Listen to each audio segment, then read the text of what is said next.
Buenos días, amigos.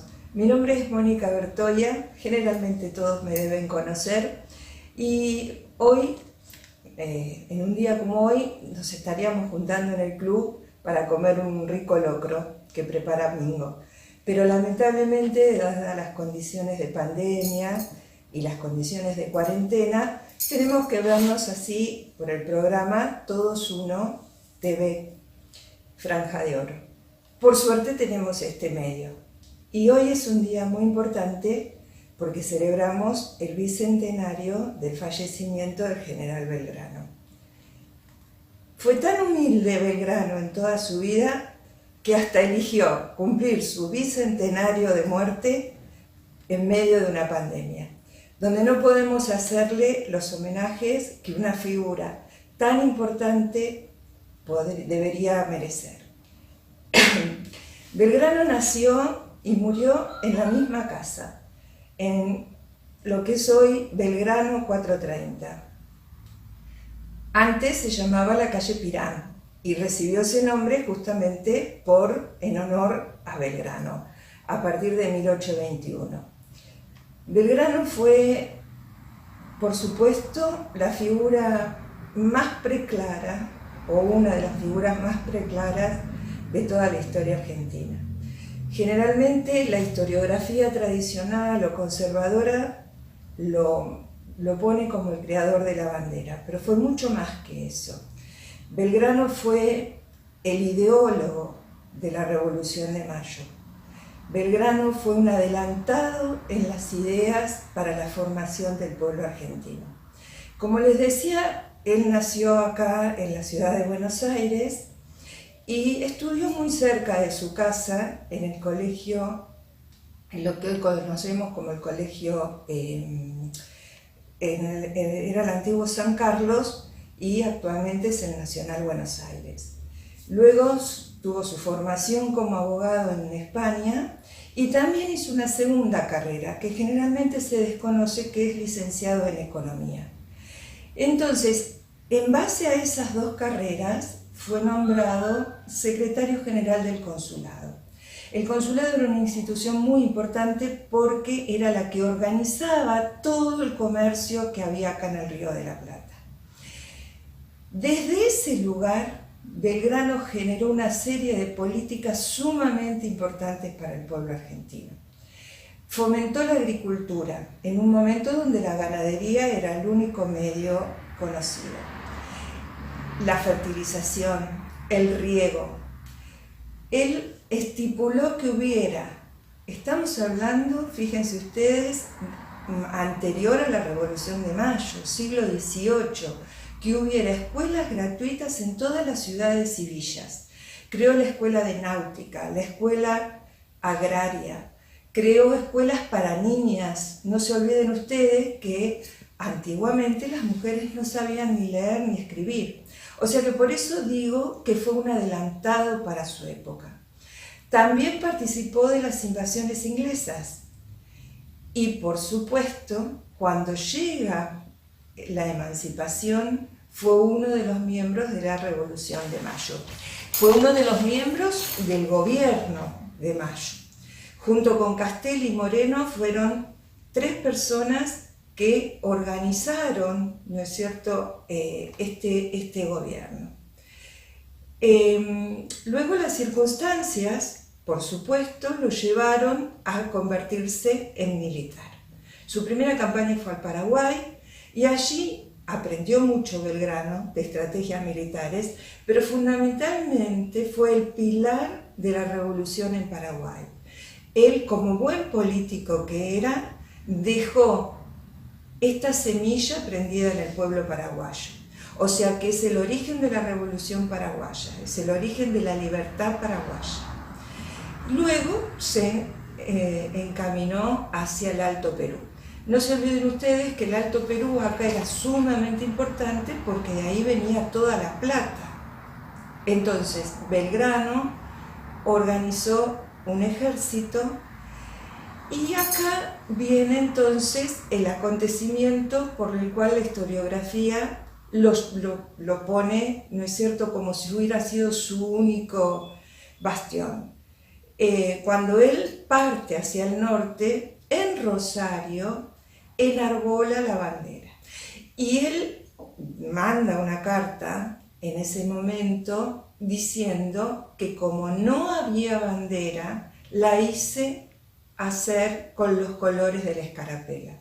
O sea que tampoco fue Belgrano el creador de la bandera ya estaba. La bandera era, los colores de la bandera eran las escarapelas que había distribuido, recuerden ustedes, French y Beruti en la plaza, en la Revolución de Mayo.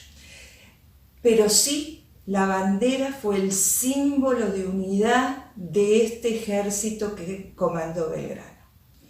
Ejército que era de hombres muy pobres, sin ninguna formación, se iban haciendo levas en los pueblos para sumar gente. Y estaban los más humildes. Estaban el gaucho, estaba el pardo, estaba el moreno, estaban los negros, estaban los mestizos. Los españoles, los blancos, la élite, en general no participaba del ejército. Eran los que estaban del otro lado, justamente. Nuestra patria se hizo a partir de un pueblo humilde, a partir de un pueblo luchador, a partir de un pueblo sin poca formación o sin ninguna formación, diría yo, llevó la bandera como estandarte y logró sostener el territorio que hoy tenemos.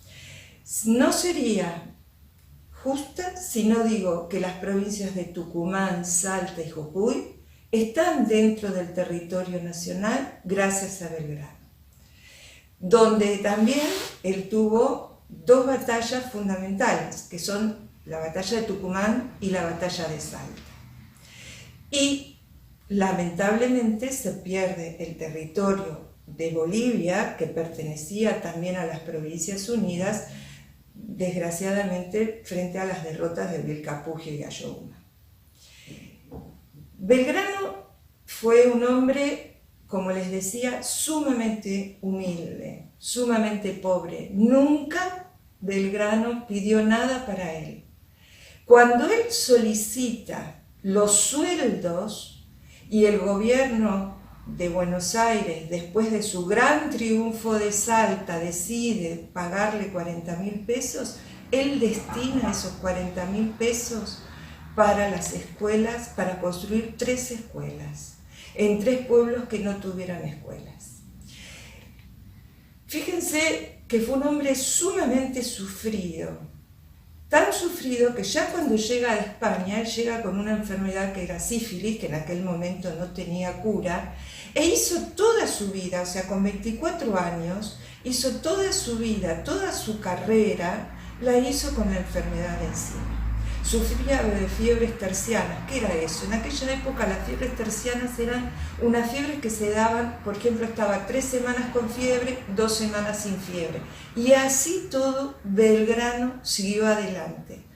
Belgrano fue un gran hacedor, junto con San Martín, que no le vamos a quitar mérito, junto con San Martín fue el gran hacedor de nuestra patria. Belgrano, como les decía, murió pobre, esto lo saben ustedes, no dejó nada, no tenía ni siquiera para pagarle a sus médicos, ¿Se acuerdan la historia del reloj que le dejó a su médico acá en Buenos Aires? Tuvo 2 hijos por supuesto fuera de matrimonio, uno Pedro Pablo y otra Manuela Mónica, 2 hijos que no recibieron, por supuesto, prácticamente herencia porque no tenía nada. Cuando me puse a pensar, digo, ¿qué relación tiene Belgrano con el club? Y acá, fíjense ustedes que creo que hay una relación muy estrecha, muy importante.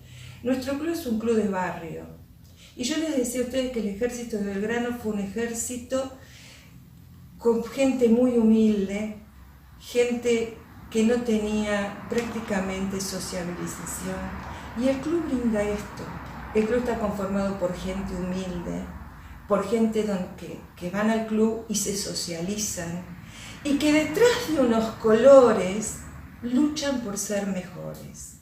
El club significa justamente para toda esta gente, estos asociados, para los niños, para aquel que no tiene donde quizás apoyarse, recibe un apoyo de parte de otro que está en sus mismas condiciones. Y abraza unos colores, que en su momento el ejército de Belgrano fueron los colores de la patria. Y nuestro club abraza otros colores, que bueno, son el azul y amarillo, pero también abrazan y llevan esto hacia adelante, por lograr los triunfos deportivos, por lograr ser mejores, pero fundamentalmente por ayudarse y apoyarse unos a otros. Cuando escucho y dicen franja es pasión, para los hombres de Belgrano, la Argentina era pasión. Hoy estamos en un momento muy difícil de la Argentina, tan difícil que se nos va la vida si no nos cuidamos. Yo les diría, amigos, que tomemos el ejemplo de Belgrano. Belgrano fue ese hombre que con todo un sacrificio logró alcanzar sus objetivos. Y si nosotros hacemos un sacrificio, fíjense ustedes lo que pedimos, el sacrificio de quedarnos en casa, no de salir a luchar, sino de quedarnos en casa. Con todo ese sacrificio lograremos también salir adelante y ser una patria mejor. Tomemos la bandera de Belgrano y llevémosla adelante. Gracias y esperemos vernos para un próximo acontecimiento.